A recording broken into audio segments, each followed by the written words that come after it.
Welcome to Americana Quill, writer to writer. Please like and subscribe and tell a friend that likes to subscribe. Today, this man has a great book out titled Itsuki. Although this is his debut, he's a contributor on other platforms and blogs with other fiction pieces. This book, Itsuki, synopsis starts with an important tagline: "When life means the world, there is no letting go." The book details the protagonist, who is Brook, as he travels on foot down a highway through the British Columbian wilderness, carrying with great care a paper doll he calls Itsuki. A disaster has largely emptied the land of human presence, yet he fears he is being followed, and by a night of strange aurora burns in the sky, illuminating an eerily silent world. His uneasy solitude is broken when he encounters a frightened and unstable teen, Geoff, who bears the psychological scare of a warped upbringing and horrific recent history, struggling from survival. Brook recalls the event and decisions that have led him to this point, beginning year before when he was known as Michael. Bitter and alone, he moved to Japan, seeking revenge, on the man he held accountable for destroying his brother's life unexpectedly. It was there he found friendship, love, and a sense of belonging that his life had long lacked, until the target of his vendetta sought retribution with profound consequences, not only for Michael, but humanity itself. I want to thank our guest for coming on the show, Zach Macdonald. How you doing? I'm doing great. Very nice to finally talk to you after we've been chatting through email. But absolutely. It's great to be face to face. Yeah, sorry for the reading. I was trying to read far away from you. It's kind of hard on my eyes, I guess, this morning for me, and I know it's night for you. Not a problem. You got it. It's a big back cover blurb, but you got it. Thank you. So I guess let the audience know, how are you doing in your side of the world during, I guess, this time of the pandemic? I guess will be my first question. Yeah, well, it's been a roller coaster. I live over in Bangkok, Thailand, where I've been working for years. And when the pandemic started, I was actually in the middle of it. So I was actually working in a course, and then the pandemic hit, and I ran issues, had to over. My scheduling got very strange, but I made it through, and I'm still here in Bangkok, and just kind of waiting to see what's going to happen with the world. I mean, I think we're all kind of wondering when the world's going to open back up again, when we're going to be able to cross borders. As an expat, I definitely, very much watching that kind of thing. I'm wondering when I can make it home and things like that. So yeah, just something I'm keeping my eye on, but just getting by, like I think many of us are. No, absolutely. How about yourself?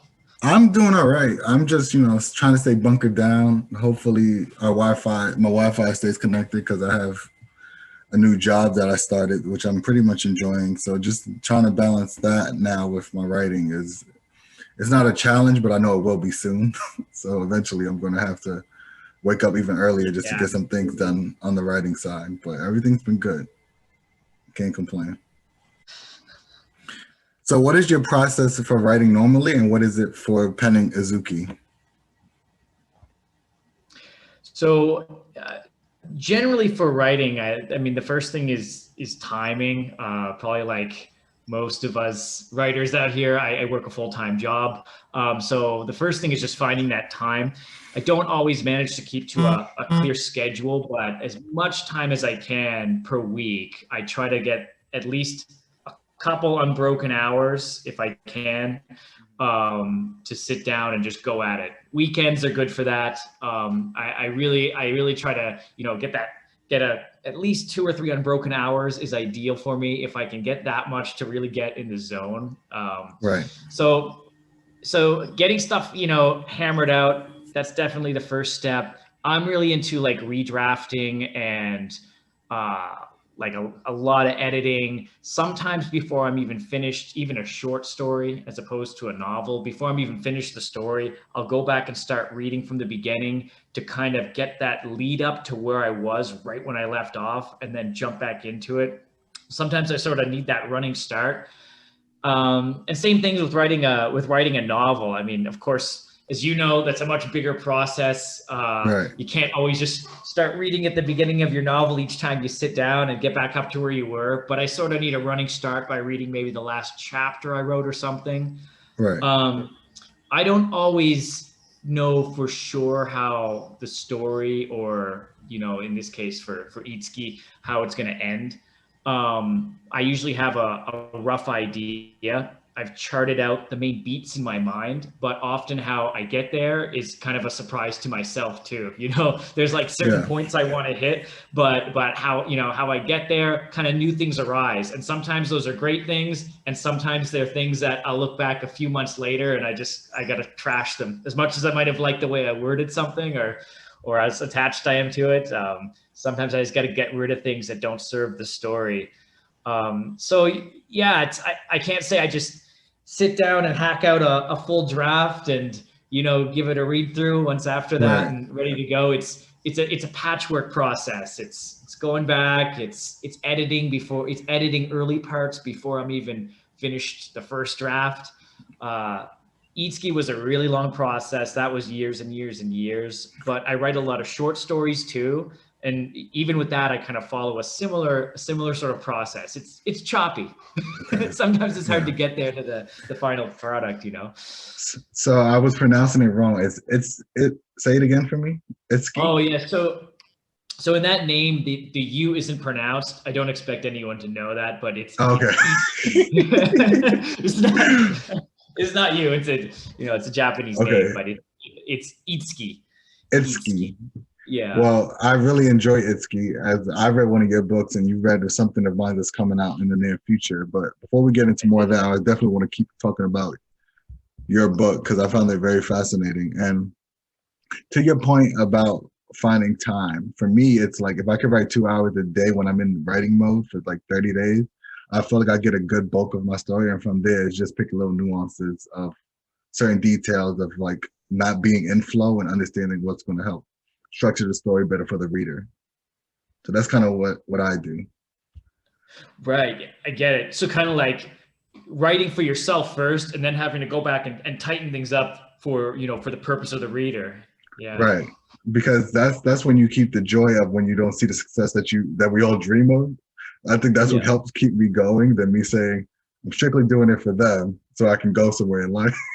So that's kind of how it helps me to stay on the marathon that we're all pursuing of just writing excellent until we're known by enough people, you know?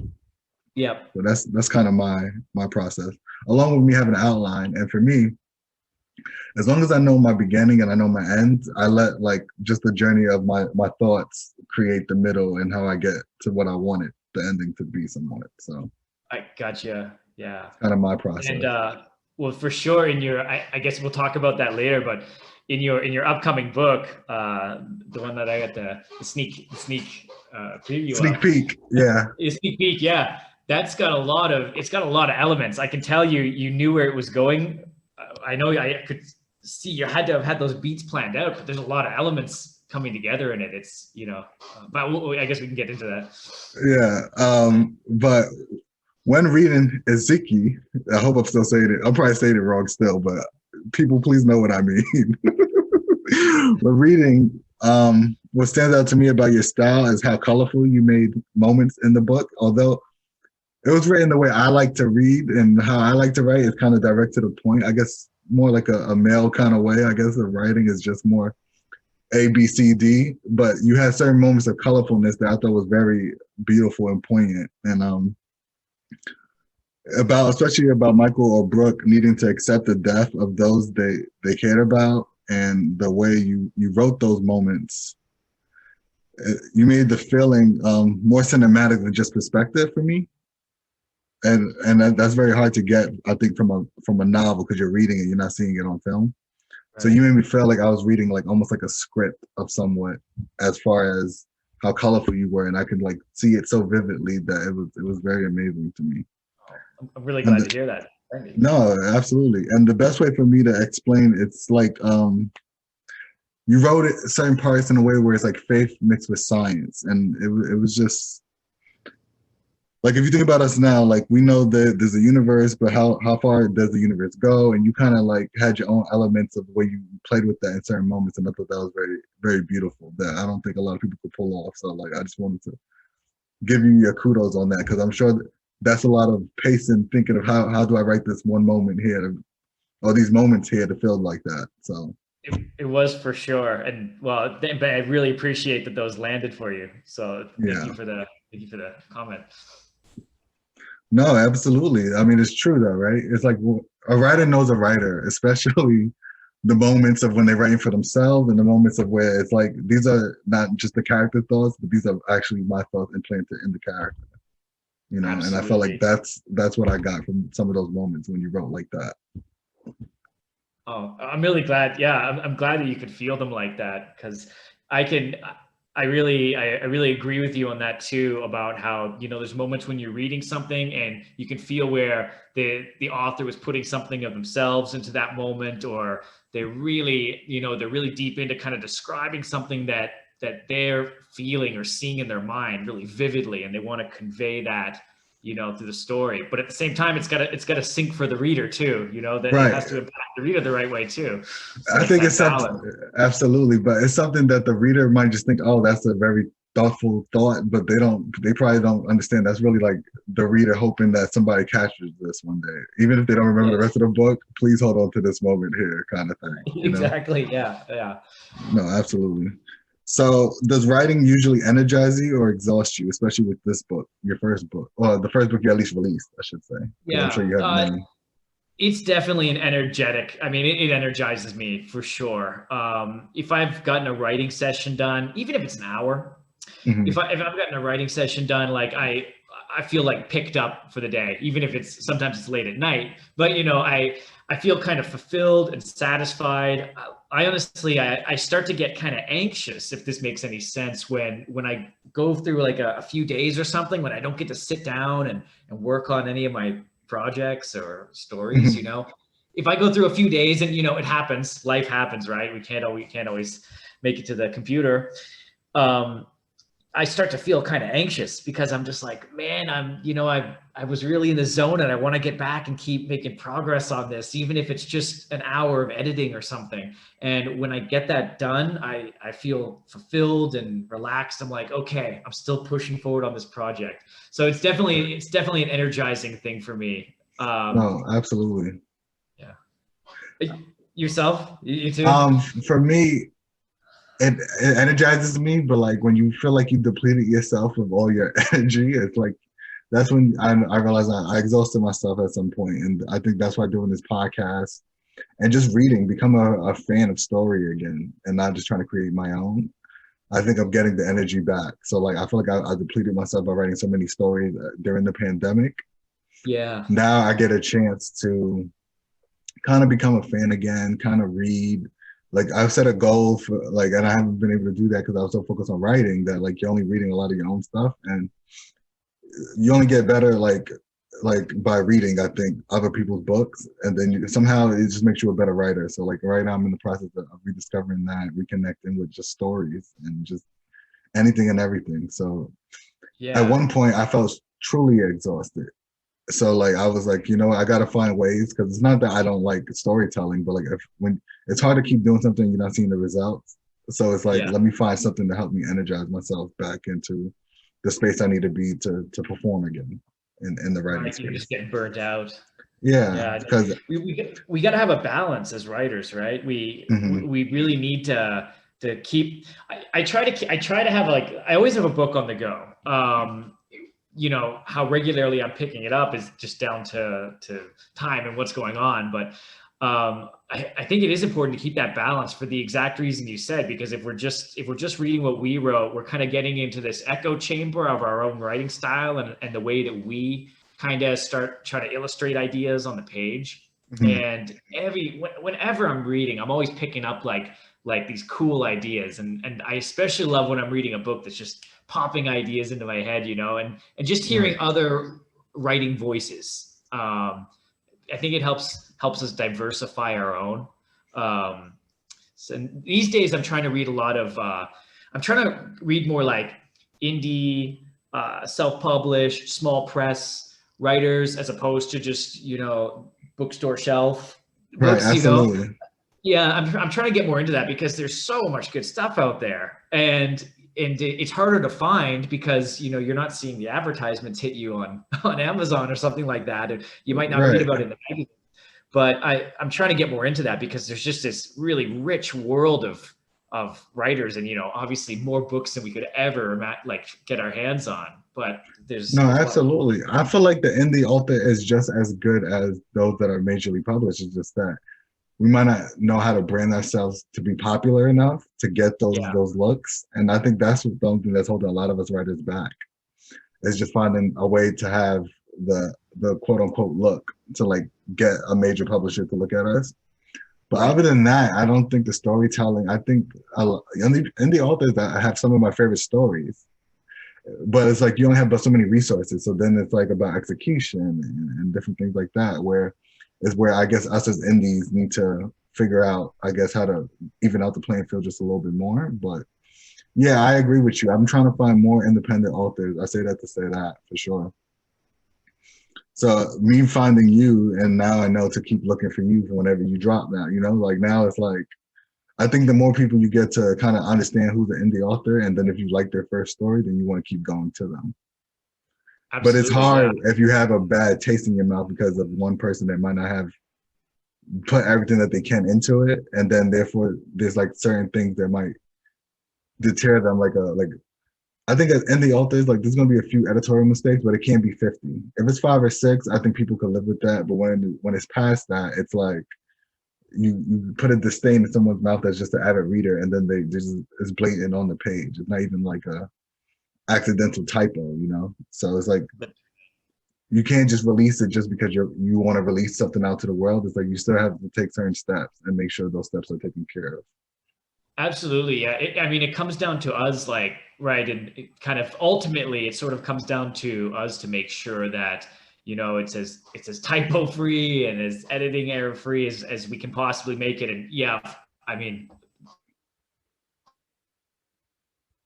as you catch all of it, when indies are competing against like these major the houses, right, have these teams of editors behind them and things like that. We need to do our best to kind of put out the best product we can and reading and kind of No, absolutely, I totally agree with you. Encouraging each other, so definitely important. No, I could not agree more. So how do you try to keep, as an indie author, be original but deliver what the authors might want? Oh, the readers, excuse me. So I'll deliver with that. Yeah. Well, I guess I'll kind of refer to Itsuki first, since that's my biggest project to date. So when I started it, it was totally a story that I was telling for myself. And I would say throughout the entire writing of the first draft, really, I was definitely like writing it for myself. I was not thinking at all like, is somebody else going to enjoy this? But after I finished that first draft, over the course of years, I would actually leave this manuscript aside and I would work on other projects and stories, and I would come back to it and I would completely redraft it.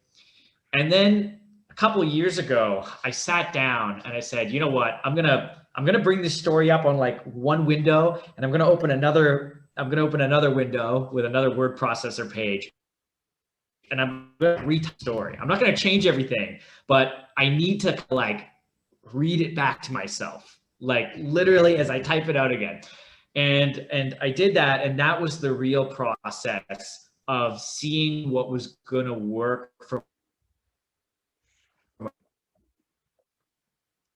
a reader's perspective, or get into a reader's head and seeing what are they going to be able to connect with, how much fluff in the story, that's something that I really like, but which is just going to be this kind of like meaningless fluff, meaningless details. And I had to start making the really hard cuts and removing some of that stuff. And then I got it shaped up to a point where I was like, okay, I need, then went over it, and he gave me more points, and he saw it with fresh eyes, and he's like, okay, here's my suggestions, and I worked with him on that. And I think that's how it really got to the final product, where it's something that, readers can connect with, and the narrative structure is tight enough to keep people engaged. So whether it's the most engaging thing it could be, or whether it's as good as it could be, I'm not sure, but I was satisfied with it enough at the end to say, okay, pulling the plug, gotta get this published. No, as a reader, as me just reading and not thinking of, as a reader, I found it very entertaining. It was very easy to have the pages flow through. It didn't keep me bogged down trying to figure out what's happening, the only time if you don't read the back of the book and you're wondering who's Michael and who's Brook, but you kind of explain that if you read the synopsis. Other than that, it was very seamless on how you were able to go back and forth like that. I found that very entertaining, for sure. All right.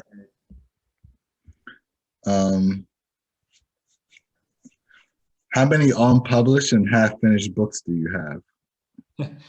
Well, I have the first novel I ever wrote. I wrote that between 12 and 10 years ago. Once I finished it, I shouldn't say novel, it was a manuscript. Once I finished it and I read back over it a few months later after finishing it, I was like, what is this? It was kind of embarrassing, actually. I was just like, man, no one can see this. I had a couple friends read it, but even then I was like, oh boy, what was I working on? So that was one. That's my novel that shall never be seen by anyone else. What was the genre within it, if you don't mind me asking? I guess, well, it was literary fiction, I would call it. It wasn't any particular genre like sci-fi or fantasy. It was sort of this, it's hard to describe. It was kind of like an alternate history story, not the way you did it, which is like the correct way, but I kind of created this like hope that's a spoiler alert, but no, not at all. But it was more like I created this kind of world that was sort of an analogous world, and at the same time an alternate history, but in this kind of like cheesily done analogous world. I won't quite get into the details of it, but it was like creating these analogous elements for everything that simply didn't need to be there. And I think part of it was because I just wasn't doing my research to tell the story I could have. And then it was kind of emotional. It was melodramatic. I mean, I was a much younger guy when I wrote that. And, when I read it back later, I was like, okay, this will stay on a hard drive forever. Do you think you would ever reconstruct it to make it what it needs to be? Maybe it doesn't have to be a full-length novel, but maybe it can be like a novella. I write a few novellas a year and stuff. So, well, I did. It would require a complete kind of reimagining and rewrite. However, you have to recreate the whole universe, is what you're trying to, I guess, tell everyone. Yeah. But I have drawn short stories out of it. Like I've used certain chapters of it, and I used them as kind of like a foundation to build a short story around it, because I had some chapters that were kind of characters telling a story within the story. And I turned those into some short stories in the past. Mm-hmm. So I did get that out of it, but I don't regret writing it at all, because I really firmly believe that no matter what you write, no matter if you want to trash it at the end of the day, it's practice. It's honing your writing skills and figuring out for yourself what works and what doesn't work. So I'm really happy I took the time to write it. Right. But it's not something I'm going to share. I got you. I don't know. I'm in the belief that every book can be published. It's just finding the proper structure for the story. I don't think no story is a bad story, right? It's more of what can I take, what can I leave, what can I restructure it for it to be viewed by everyone else for me to feel satisfied. So that's why I'm more intrigued about this right now, of like, how can we make this story come out to the world? Oh. Although you're like, I'm never going to show this. It's like, no, maybe there's something a lot more there than you think. And that's why I guess I'm trying to pry for a little bit more details right now. So excuse me if that's how you're feeling. You know what I would have to do for it was I would have to do more research and set it back in our real world instead of this kind of like this kind of I don't even know how to say it. This kind of lazy analogous world. Can you tell me what you said? It was like prehistory. So what years is like the decade, or is it? It was World War II. Okay, that would be a big reveal about what this was about. I wrote this while I was living in Japan. I lived and worked in Japan for 2 years, from 2008 to 2010, and I wrote this while I was there. So I was really affected when I visited Hiroshima, you know, where the A bombs were dropped. And I saw the memorials in the park, and I was really affected. So I decided to write this story, and the story itself was about a young man and a young woman living in Hiroshima during wartime. And the atomic bomb is dropped, and they are both, so there's like this whole kind of like love story between them, which is like one part of the book, and they're meeting. And so there's like a love story, and then the atomic bomb is dropped, and they're both killed in the blast. And then somehow I have this kind of like sort of this metaphysical storyline picks up where their souls kind of fuse and then are reborn. And that child, I think it was Sadako Sakai. I hope I'm not getting her name wrong. She was the girl that made the paper cranes in that story. She had leukemia from radiation poisoning. She was born shortly after the war. And so she's her childhood in the hospital making these paper cranes based on this Japanese legend that if you made your wish could come true. She would wish to get better. But instead of making it about that actual historical character, I made it this analogous character. It was just kind of a cop-out in a way. And I made that character, she was like the reincarnated soul of the fusing of these two souls of this young man and woman who were killed in the blast. So it got really metaphysical. And what happens was, as that girl is in the hospital, you know, fighting the cancer that was due to the radiation poisoning, she's having these flashbacks and these strangely vivid dreams and that is how I told the story of the life of the young man and woman, because it's like her soul is having these dreams of its two separate parts before the bombing. And so that was the story.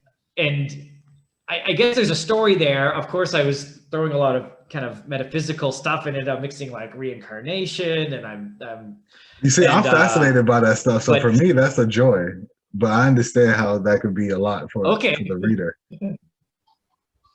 So yeah, I've never actually like spoken outside of a couple friends who were the original one about what it was about, but it maybe that core of a story, there's something I could do with it and retell that core of a story, but I would need to set it in a much more historical, respectful framework rather than kind of making this sort of like alternate reality where there's this kind of like crane folding girl, but she's not the one you've heard about. It's another one, you know, and I kind of did this cop out because I was like, geez, I don't think I really know enough to actually write about her, but I want to tell a story like this, but I want to use this person that existed, but make her a character. And I didn't really know how to go about it. So I think you can still though, because I think people try to change up too much of like what's already like set in stone in people's minds. But if you stick to that and then add your world on top of it, I think you have the story already. So instead of you keeping it maybe one girl, just an opinion, just a thought. And if you don't want me to take this out, we can take this out of our interview. That's fine. No, go ahead. I'm all to me, it's like basic, like almost like a rom-com. Boy meets girl, boy loses girl, boy wants girl back. So with that being said, maybe the boy will get the boy's love or soul, like a different boy character will get the spirits of the soul boy, and the girl will get the spirits of the soul girl. Somehow they meet, maybe they make love for the first time or something, and like voila, like they feel invigorated by these two souls meeting again on some type of level, and then when they disconnect, they don't understand how, and they kind of talk about their Yeah, experiences to one another, and that could be the yeah. rest of the story, kind of. They have like a memory of their past life, and once they Right. meet each other, share and figure out they knew each other before the bombing or before the war. That's really Mhm. interesting. You're right. I mean, there's a lot to play with, right? There's It's too much for you just to like let it sit inside the hard drive. That's all I'm saying. yeah. But I like your encouragement though. You like I appreciate your point of view on that, of that idea that like anything can kind of like be reworked or salvaged, and not to granted that is more than a decade ago. That was kind of like said and done before I even started writing Itsuki Right. years ago. But who knows? But that's my big work that was kind of unfinished and left to the side.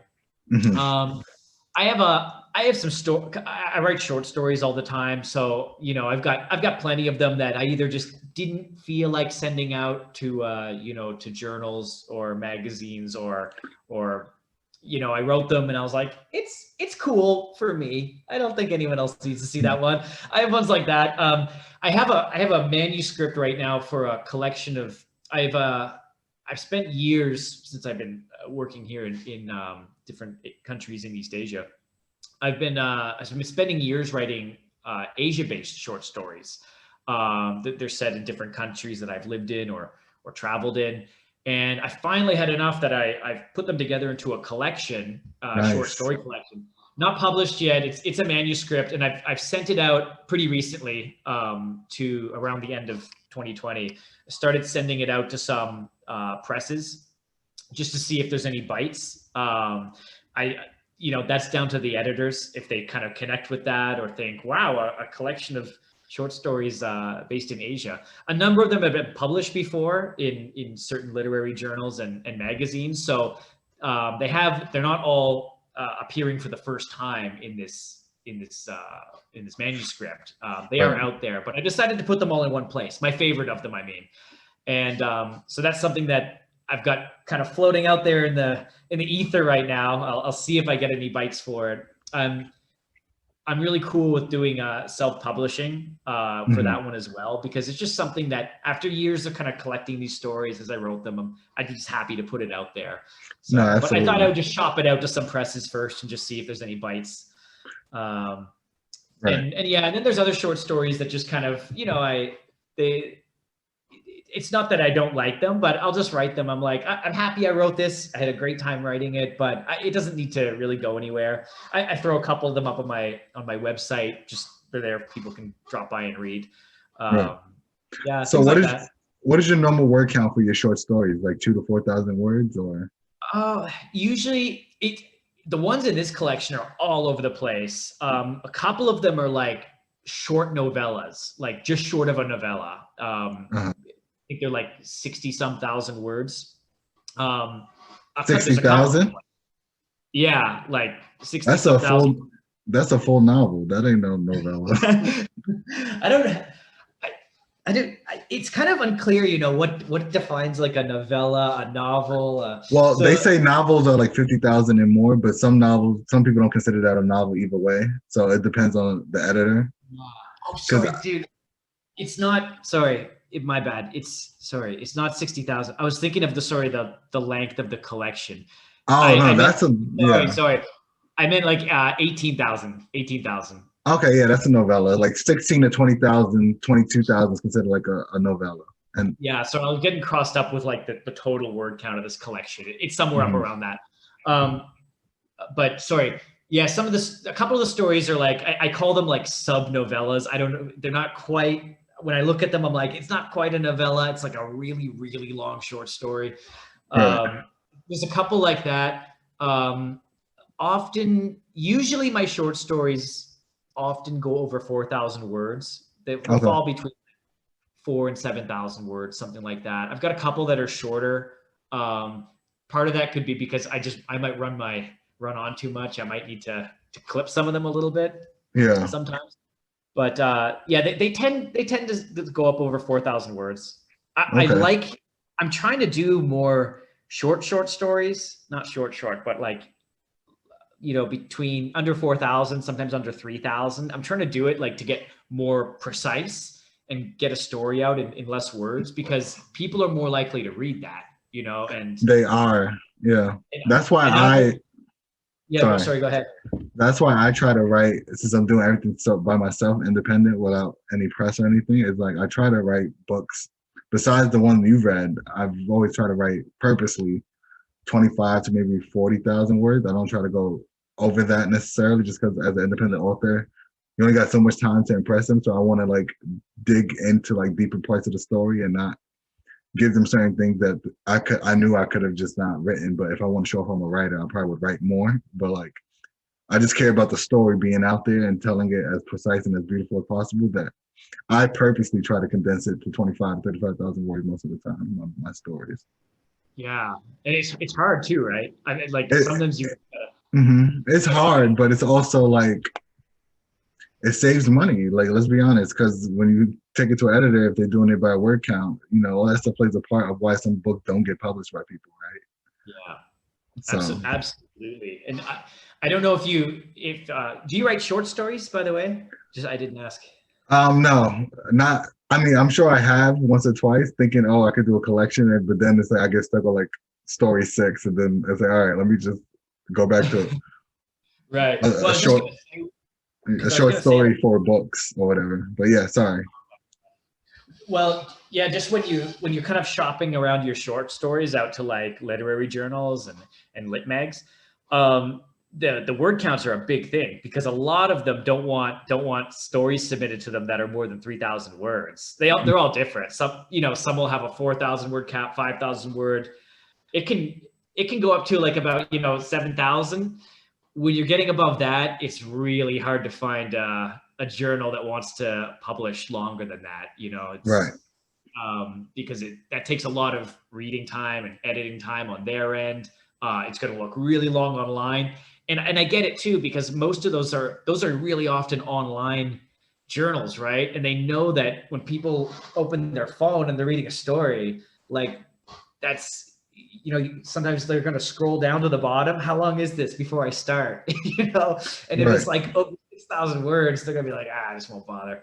I think it's probably something of that element. So, kind of same thing with the novels, just like you mentioned, right? If you want people to see the story, sometimes you're going to have to make it kind of more punchy and shorter to make sure that people are going to get through it and have the story delivered. Because you need to make sure it feels like a page turner, especially as an indie author. They're not going to give you the respect of you being from a major publisher to give you the time to like work out the little kinks. The best thing you could get as an indie author is saying, I wish there was more. Because that means they'll come back for something else of yours. When they say it's a good story and they leave it at that, it's not a guarantee that they might come back if it's too much for them. Yeah. So absolutely. that's what I've realized. So just some thoughts to throw out to the audience for sure. What else? Do you have any more unfinished stories, or that's kind of like one of your something that you're working on now that you're prepping to publish outside of your stories? I do have I have my next novel that I'm working on right now. I estimate I'm about halfway through the first draft, just because I've pretty concisely charted out where it needs to go from where I am right now, and that makes me think I'm about halfway through the length so far in terms of but it's going to have to be pared down and cut down a lot after that. Right now, there's just details all over the place. And that novel is called Whale Bones, and it's set in my province in Canada, Nova Scotia, on the Atlantic coast. And it's set in a struggling fishing community. Nova Scotia used to have its industry was kind of like based on the fishing industry, forestry, and mining. And then in the 90s, the codfish stock collapsed, and there was a moratorium placed by the government on cod fishing. And I mean, this is kind of Atlantic Canadian economic history, but basically that killed a lot of the fishing industry. And since that time, a lot of these traditional fishing communities have been slowly dying. And so as I was growing up, I'm not actually from a fishing community per se, but I'm from a small town. But growing up, me and my family would drive out to the coast and go through these communities, and you could see, how people were fleeing from them and the populations were shrinking. And anyway, so I wanted to write a story kind of about that, but to make it fun. It doesn't have the dark tones of Itsuki. And so that's what I'm working on now. It's about a struggling fishing community, and they find this immense rarity in their midst. They find this big skeleton, a fossil skeleton in their local cliff, and they decide that it might be able to save the town based on possible economic benefits they can get by having that, monetary benefits if they're able to extract the skeleton. So I'm trying to kind of sort of create a town in this story. It's a very different style from Itsuki. It's a big departure from it, but yeah, I'm sort of creating this town, and there's a lot of characters, probably more characters than someone's going to want to read. Some of them might have to go later, but right now for this first draft, I'm writing all of them. There's a ton of characters, and it is a fictional town, but I'm kind of basing it on, it's an amalgamation of all the small towns I've known, throughout my life. And yeah, I'm having a lot of fun writing it. It's a blast. Some of it's outrageous, kind of over the top. It can be quirky. I'm trying to pack a lot into it, and I'll see what I have when the first draft is finished. It's going to be a long way before there's a finished product there, but I'm having a good time writing it. So that's something to, I guess watch out for, but might be years down the road before it's really coming out. I'm happy to hear about it. It sounds very interesting, and I can't wait to read it when it does come out to the world for sure. So what was the hardest chapter for you to write on Itsuki? Oh man, Itsuki, let me cast my mind back to the hardest. And you could just give a quick premise if you don't remember like the number or whatever, but let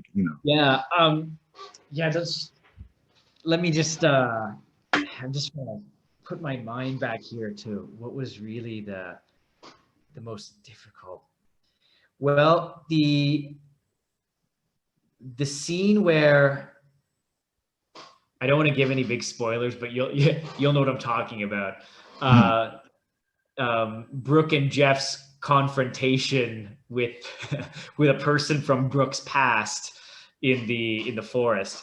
Yeah, that was a difficult scene to write because, well, there's a lot of stuff going on in that. There's a lot of stuff going on in that scene. A lot of stuff is coming to a head, and it's kind of important and critical because that's a real turning point for Brook and Geoff's relationship. It's Brook confronting everything about his past and his revenge mission and everything. And I really knew I just had to pull it off in the terms of the tension. I was really going for the tension. I was trying for some emotional payoff. I guess you could kind of consider that broken over 2 chapters, but it was sort of the same scene, right? Right.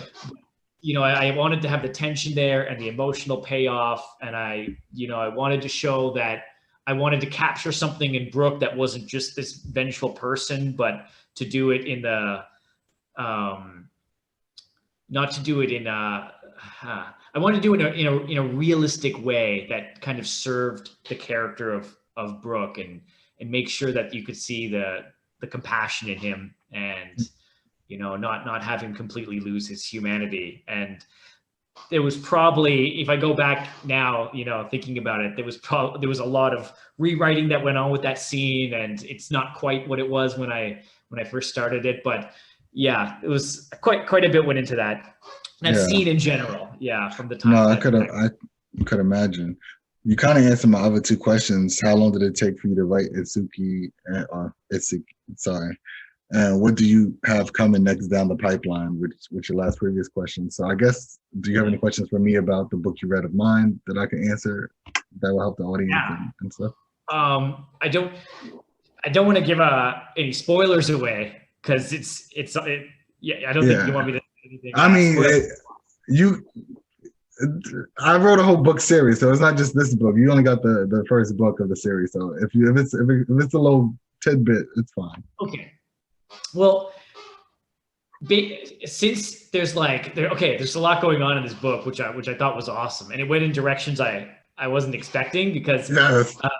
Because when you sent me the manuscript, I didn't have the, what do you call it, like the back cover blurb, right? So I was kind of going into it cold, and so I didn't quite know what to expect. But so I love that there's like this alternative history or alternate history thing going on, Right. and what you did with it. So I guess my first question for you is a pretty basic question, but how did you get the idea to start with an alternate history story and then bring it back to like present day?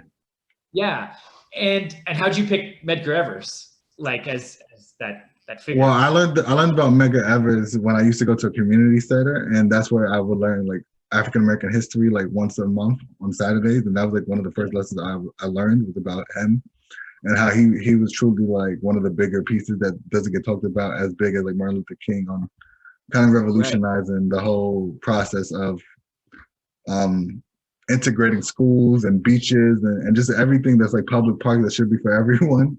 He was like a big person, especially in like Mississippi, which is like well-known love segregation kind of state at that time. So just knowing a little bit of his history and just knowing that like he was very young when I look back now. When you're a kid, you think 30 something is a long lot. It's like, okay, he did a lot in his life, but he did it in such a short time. I wanted to kind of speak on that and imagine what his life would have been, especially since he actually did apply to go to like Ole Miss law school and was denied. And he did that as a protest because that's a public school. So it's like, why would he not be accepted if he had the proper requirements, which he did?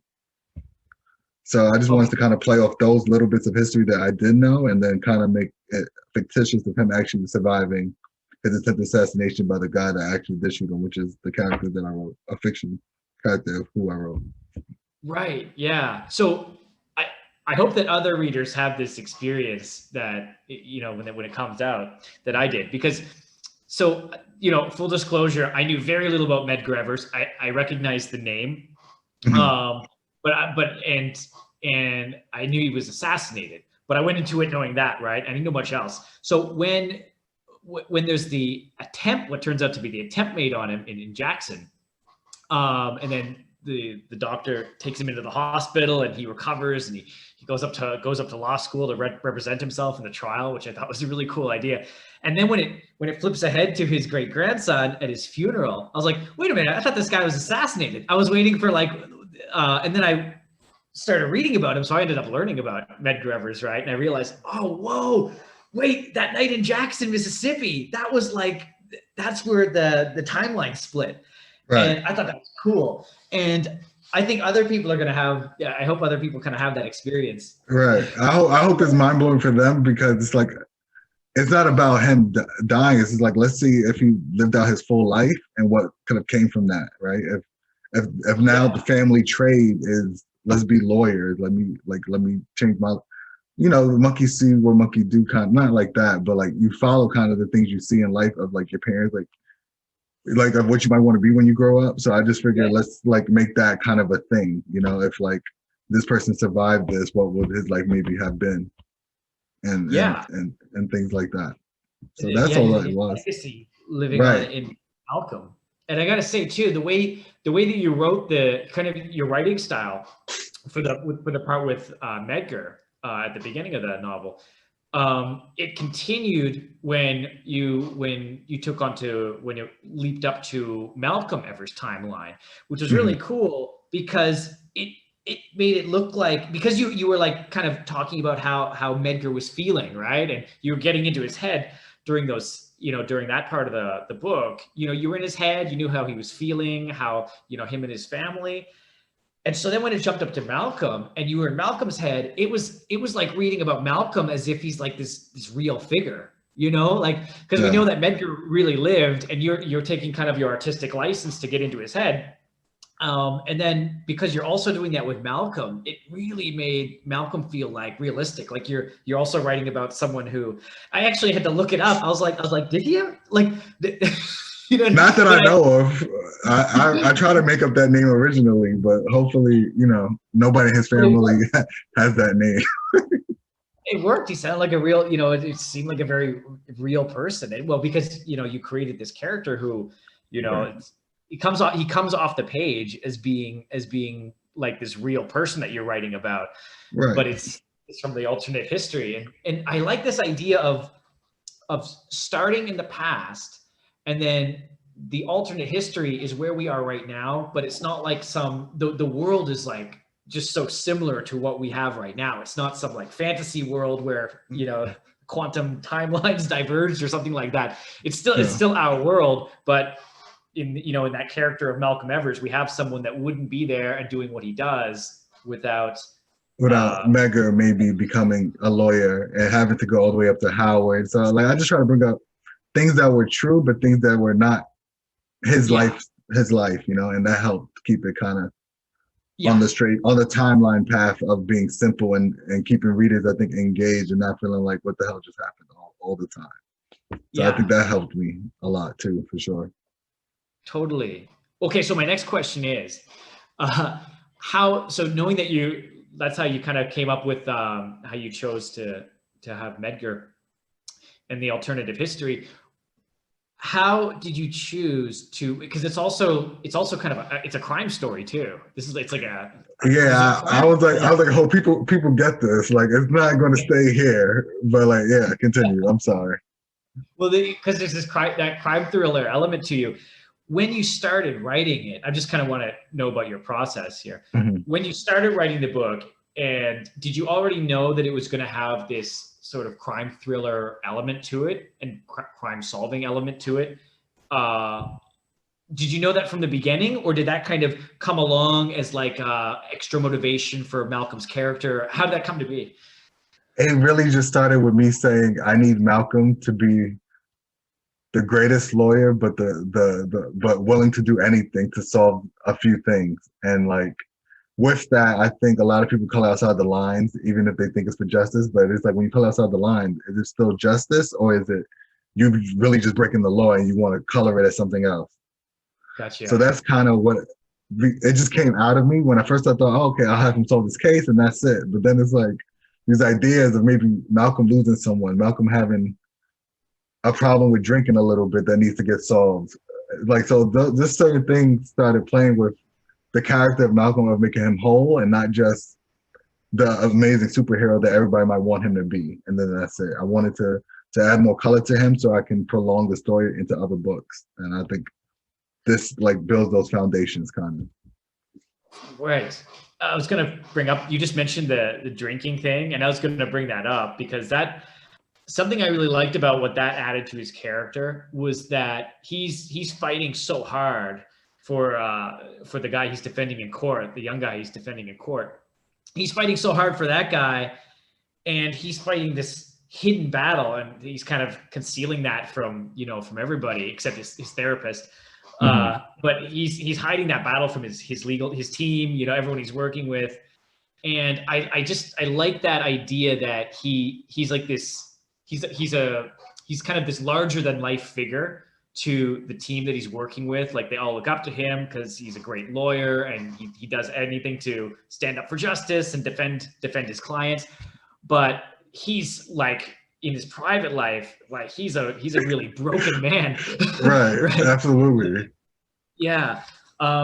So I like that dual element to the character. I mean, obviously it made me respect the character even more because he's not just like kind of this flawlessly great lawyer, like hotshot lawyer. Like he's got some real issues. And also, I'm not going to give like too much of a hard spoiler here, but the fact that those issues stem from what creates that crime thriller element and that crime solving mystery too. Right. Yeah. And the way it finishes off, I'm glad you mentioned that this is like the first part of a series, because that ending, I'm not going to say anything into on the podcast, but whoa. So yeah, the second book starts off from there. It goes into whatever needs to happen to deal with that, and then it just keeps going up until I have it as a 5-book series. But the thing I chose to do, which is probably why I'm exhausted now, I'm trying to release all four of the 5 books in November. Whoa. Okay. Like a Netflix series of books. Like I just want people to know that month you can buy all the books, read them all, and then you're gonna have to wait some time. But at least you could say, I did not keep you guys hanging for 2 or 3 years waiting for me to finish out the next process. So Like all I was so energized when I figured that it's like I cracked my own code because I never wrote a fiction book, a crime fiction book at all. Like this is my first attempt. And for it to, even if it's certain elements that aren't quite true, it's like it's creative license at this point. So it just felt good to like, it felt so good to me. The few people that they were like, is there more? I was like, there is, read this one. And, you know, and for them to be engaged the way they were, I was like, okay, I got something. And I think that's why I want to take a break after these books and solely focus 2021 and 2022 really on just promoting myself. Because these books, that book series, I can't let go to waste by just me putting it out and not doing everything I can to help it grow. So yeah. And the marketing and fun stuff. Right. So right now I'm releasing whatever books were in my hard drive that is just frustrating me because I want it all to be out there. But yes, Malcolm Evers, I guess, is like the big, like I want to start doing only series now. And this is like my first attempt at ever even trying to.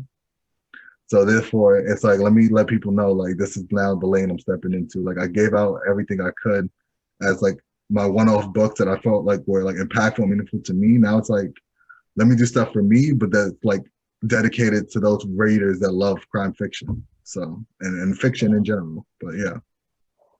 I hope I answered your question. I feel like I'm running all over the place. Sorry. No, not at all. Hey, we're writers. we get it all out there first, right? Yeah, absolutely. I guess the character of Malcolm is going to persist through the full series, right? And yes. Well, yes. I'm sorry. Let me, because I want to make sure I say this right to make sure I'm not misleading people.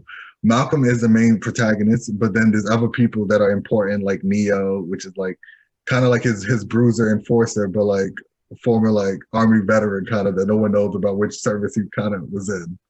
And the reason why I named him Neo is because like in the movie they call him like he's the one. Like if you want to do anything bad, you call Neo with you to do the bad thing to like make justice prevail in your favor. That's kind of like his character. And then yeah, basically he's that guy. So like I have those elements in the story, and they all come through for like the next 4 or 5 books.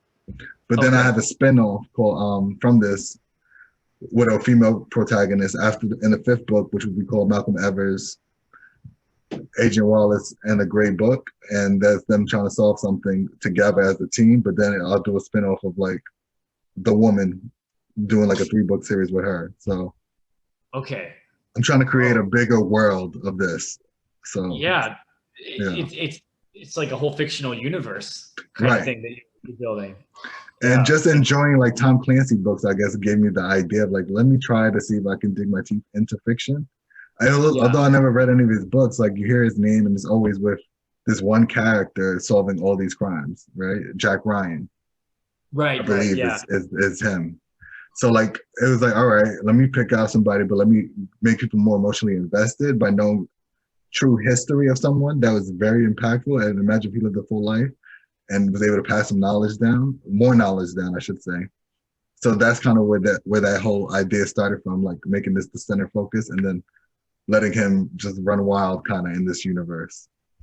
Yeah. It's a cool idea, like of how if Medgar had lived, this whole kind of universe that would have branched off of that, like, and you know, it would be kind of coexisting with us in our reality, in a sense.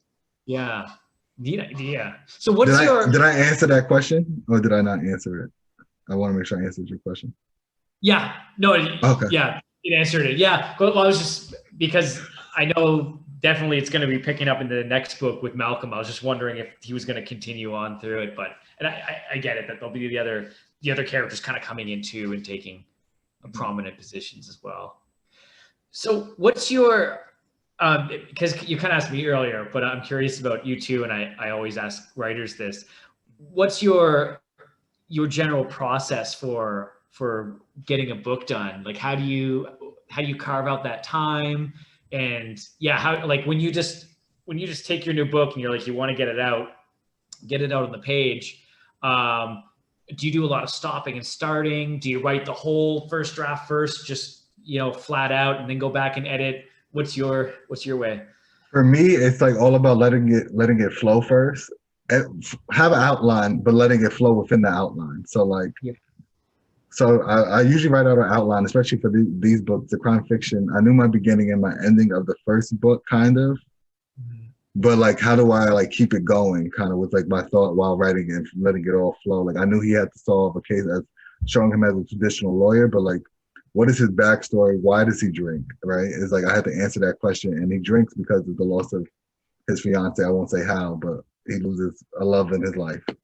So it's like those things kind of plays a part in what I can now do for 2, 3, and 4. So it's like I try to write these like TV series. This one is especially because it's like I also write screenwriting. I do screenwriting, so I understand that there's a big, like, you have like A, B, C, and D stories, but like A is like for the whole book. B might be like something that can jump into like a season 2. C would be like the small little things of like other characters and their storylines, and then D is like chapter by chapter of making sure it flows to get back to A.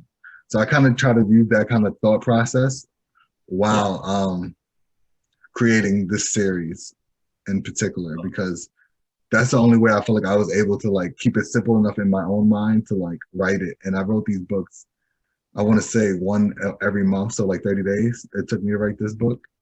Okay.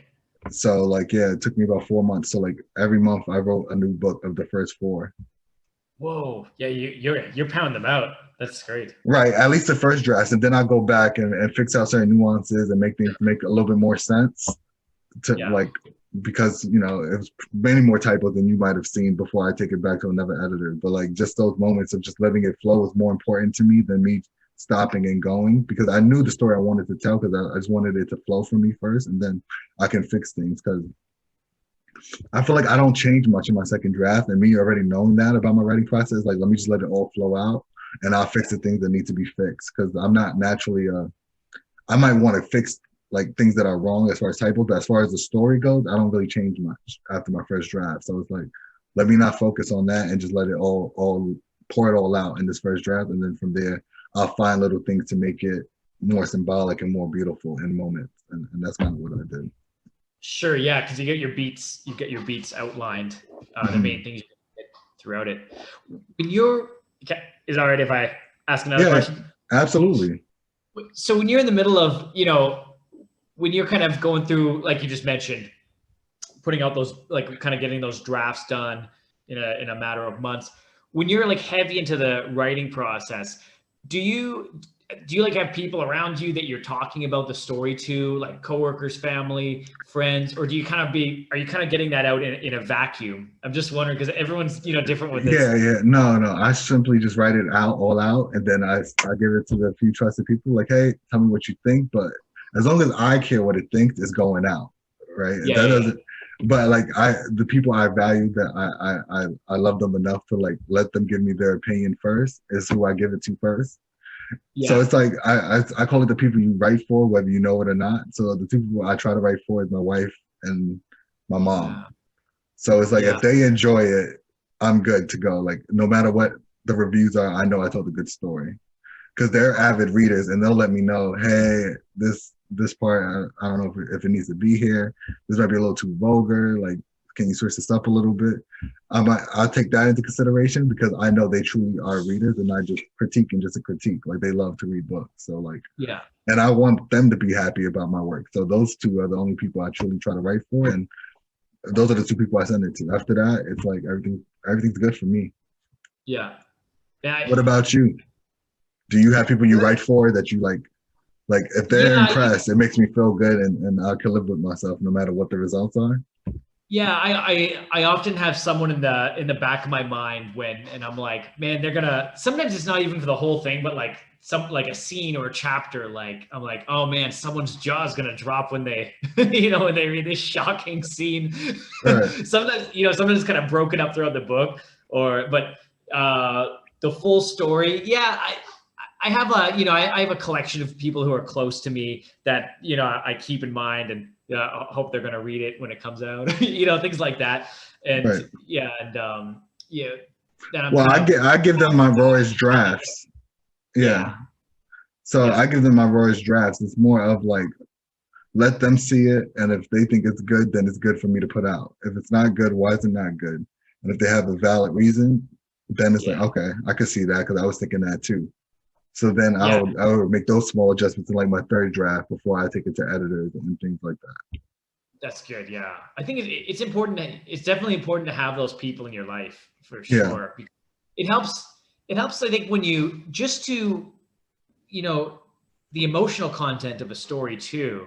Like I find it's important to have, at least a couple people, one or two people at least, and for you, your wife and your mother, like just to have a couple people in mind that you kind of imagining how that's going to emotionally resonate with them. hmm And I don't know if you do this. I definitely do this too. I sort of like build in my imagination the kind of reader that I think will enjoy some particular thing that I'm writing. right, And absolutely. maybe they'll never see it. They might never get exposed to that story or that book. But I sometimes kind of have this kind of persona or group of people in my mind that like I feel like they're gonna connect with this story. Like, and I'm kind of writing it for them, even if I don't know them. If that makes any sense. Oh, absolutely. Same here. I agree with that. It's just, to emotionally put something, give something to people like before anyone else reads it, I give it to them because I know they mean well, regardless if they like the story or not, even though they'll tell me the truth. But I know it's not from like a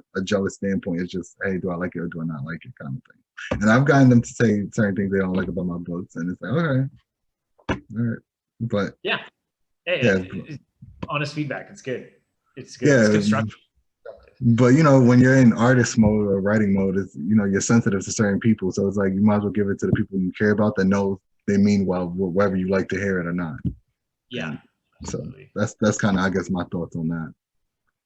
How long have you been? When did you have you kind of been writing your whole life, or did you get into it as a teenager, or what's People your people sorry, story? people say that I've been writing my whole life, but I don't remember that. I only remember like when I decided to want to write a book when I was like Okay. 23.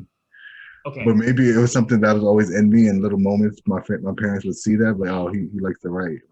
Like I guess I used to always have a pen and paper and used to jot things down, but Oh, okay, I that's never cool. thought I always would like imagine things in my head, like different what ifs, like different Yeah. possible stories, but I never thought I would write them down. So like after reading Paulo Coelho, The Alchemist, it was written so simple. I was like, maybe I could write a book. Although I Yeah. thought but it was so beautiful and impactful and everything. But it was like it's so simplistic. And a lot of the books I always enjoyed were like books from high school that were very written simple, but such moral compass stories. So it's like Mhm.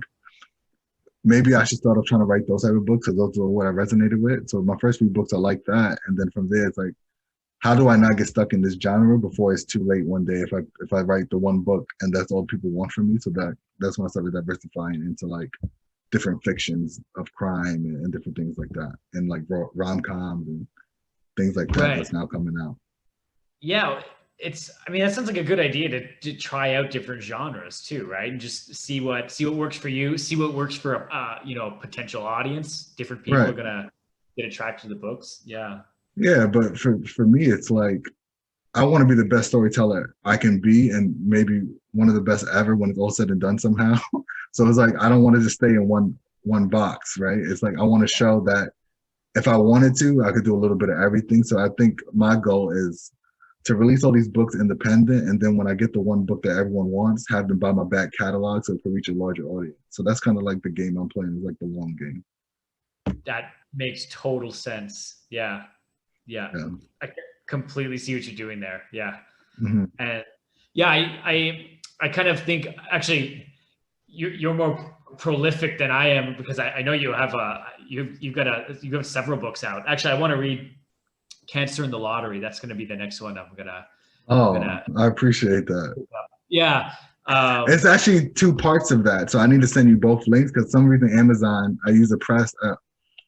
I use an author press. For some reason, the links don't link up right with Amazon, so I'm gonna send you 2 separate links so you know part 1, and then part 2. Got you. Yeah, because I saw Ali's Way and the Last Letters.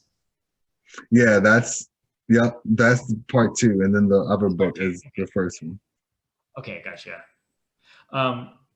Yeah. So yeah. Anyway, there's more to that. Like I wanna jump into more of your books. No, I appreciate that. Thank you. But I have I've thought in a similar way too. I've just got my one out right now, but I do kind of think in those terms. Someday down the road, I don't know where, I might have like a book that gets really popular and it's selling a lot, and then people kind of be like, hey, what else did this guy write? And then I'll be like, well, there's this one from years ago, go check it out. Right. I think as in the authors, you have to play the long game, but it's also about having a catalog, right? You can't become a fan of somebody off of one book. So you got to have more books out there for them to become a fan of you. And that's kind of what, at first I would just get frustrated. Like, how come I don't have enough people loving this book? I put so much into this book, but it's like, that's your ego talking of wanting it fast. And it's like, maybe this way will work out more in the end, right? So it's like, let me just build catalog. So that's what this year is about. And that's why I'm releasing so many books, which is like 7 books this year. So it's like, let me just build catalog, because all I need is one book, right? All you need is one book to do what you want it to do. And if you have the catalog, enough people from that one book is going to sprinkle to every other book. So that's kind of my thought process. Definitely. You just reminded me of something I read kind of recently by Hugh Howey. Do you know the Wool? It's a series, the Wool series. It's a sci-fi post-apocalypse series. Well, anyway, it's the author is Hugh Howey, and he originally self-published this whole series and all of his books. And I went back and I read this blog post that he wrote back in, I think it was like 2014 or something. The Wool series it's enjoyable, it's good. But anyway, he was writing that when he first put his first books out, self-publishing, his dad said to him, hey, you're just writing your next book right now. Why aren't you putting your time and effort into like marketing what you have out? And Hugh Howey said to him, like, Dad, I've got my whole life to market these books, but I have like a shorter window to actually write them, write as much as I can. And I think he meant, while his mind is still sharp and his creative juices, he's like, my time is limited to get all these written, and then I have my whole life to market them. And that really stuck with me. And I was like, whoa, I just read that a couple of months ago, and I was like, I get it. I see what he's saying. No, I totally get it, especially now that I'm trying to take like the Kobe Bryant / Nipsey Hussle approach, which is just, it's a marathon, right? It's like, you got to just take your time and just go for it. So it's like, I can't be focused on the results of this one book if I know I can write, if I have 50 more books in me. So it's like, let me get 45 out, and then maybe, all right, let's see if I can promote these, right? So now that I'm about to have 14 books out, let's now start maybe trying to market this one series and see if it has a trickle effect like I want now that I'm doing a series. So I think as indie authors, a book series does much more for you than I think standalone, unfortunately. Because I love standalone books, but it seems like the ones I see that get the most views and reviews are book series. So it's like, all right, that's the game to play. Let's play that game. Right. Oh, and as you mentioned, you're going to try to put out the next 4 books in the Malcolm Evers crime series, right, by November. So it makes sense, right? Because when people, it's probably, you mentioned Netflix earlier, right? Netflix just throws the whole season up online now, because I think people, chances are, if someone looks and they're like, okay, the first 2 books of this series are out, but who knows if it'll ever get finished, right? They might be hesitant to even bother starting, because they're like, I don't know when I can actually finish the story. I don't want to get into it in the first place. Right. That's kind of what you're going for, right? Yeah. People are like that with, Game of Thrones. Right. They'll wait till they know it's the final season just to watch the first 7. Like, people are like that. Yeah. Well, I mean, and even the book series, because George R.R. Martin has not done Winds of Winter, the 6th book. So no one's even sure if he's ever going to finish the entire series now. He's got 2 books to go, Winds of Winter and Dream of Spring. And now people are like, man, like, like, is it like, are we actually going to know his ending to the story as opposed to the show's ending? Right. You know? Absolutely. So, And yeah, that's kind of it, really, when it comes to like my thought processes on that. it's awesome. Cool. It's really, I really like talking to other writers because of this, because I like hearing about how other people are going about it, how you're putting your books out there. Mm-hmm. I know too, marketing is it's the kryptonite. Like, this is, yeah. Just getting our names out there. It's a hurt. There's a lot of hurdles to it. I know all indie authors, and we're all kind of talking about this, and we're all kind of on our separate but similar paths, Oh, absolutely. And hopefully this podcast grows enough where a lot of indie authors get love and light, and a lot of people support us from doing these shows, and your books will pick up. But it's even this is a numbers game, so it's like about staying consistent with these things and trying to build it up to be something special. So I totally get you. Yeah, definitely. But like you said too, you just need one to really take off and just get your name out there and get people wanting to read more. But sometimes it means nothing if you have nothing else, right? Especially if you're not going to always get that major support. So it's like, I'd rather do it this way, knowing that one day I have confidence in my own writing ability and my own storytelling, that one will go. Yeah, I'm sure you have the same, right? So it's like, you got to have the catalog though to keep them there. If not, they're going to find someone else to look forward to. Yeah, absolutely. Yeah, you gotta have something for them to check out. Yeah, like you said too before, you can't just keep them.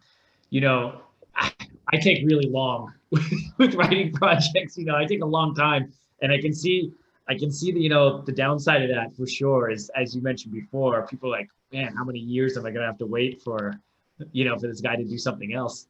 Right. And then they're gonna move on to someone else. So. Yeah, it's a numbers game, time. Yeah. It's just a little bit different when you're indie. But if you were a major publisher, you can take all the time you want, because people will wait, because it reached enough people where there's an expectancy, right? You're not playing with someone that just reads the book, enjoys the book, goes on to the next book. Like they purposely went out for you instead of liking your title and trying to see who you are as an indie. So it's different. And if you're with one of those, one of the big 5, one of the major houses or something too, you kind of know that because by that time you're going to have a reliable agent, they're going to have published something by you before. When you put out something new, even if you take years and years and years to write it, you've got a pretty good chance that it's going to be, lauded or pushed enough by your agent to get back to where you were. Right. With that marketing engine behind you. But